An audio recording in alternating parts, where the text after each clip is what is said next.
കനത്ത ചൂടിനിടയിൽ ഉത്തരേന്ത്യൻ സംസ്ഥാനങ്ങളിൽ കനത്ത മഴയുണ്ട്. ദില്ലിയിൽ 70 കിലോമീറ്റർ വേഗതയിൽ കാറ്റ് വീശുമെന്നുള്ളതാണ് കേന്ദ്ര കാലാവസ്ഥാ വകുപ്പിന്റെ മുന്നറിയിപ്പ്. ഇന്നും ശക്തമായ കാറ്റിനും ആലിപ്പഴ വർഷത്തിനും സാധ്യതയുണ്ടെന്നും പറയുന്നു. കഴിഞ്ഞ ദിവസം ഉത്തർപ്രദേശിൽ മഴക്കെടുതിയിൽ 24 പേരാണ് മരിച്ചത്. നോബൽ മാരിക്കാരൻ നൽകും വിശദാംശങ്ങൾ. നോബൽ, കനത്ത മഴ, കാറ്റ്, എങ്ങനെയാണ് മഴക്കെടുതി അടക്കം സാഹചര്യങ്ങൾ റിപ്പോർട്ട് ചെയ്യുമ്പോൾ അത് പ്രതിരോധിക്കാനുള്ള നടപടികൾ?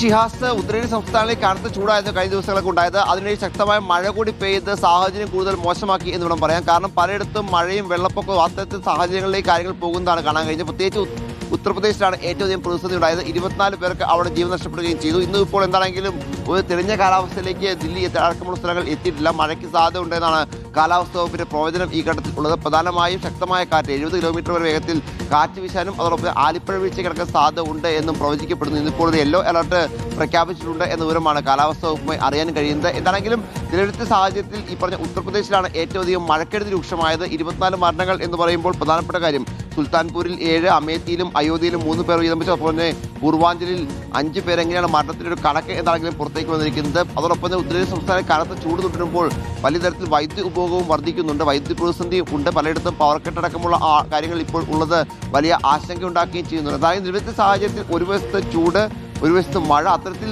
എല്ലാം കൂടി വലിയ തരത്തിൽ പ്രതിസന്ധിയിലാകുന്ന കാലാവസ്ഥയാണ് ഉത്തരേന്ത്യൻ സംസ്ഥാനങ്ങളിൽ അനുഭവപ്പെടുന്നത് എന്ന് വേണം വിലയിരുത്താൻ. നോബൽ മാരിക്കാരനാണ് വിശദാംശങ്ങൾ നൽകിയത്.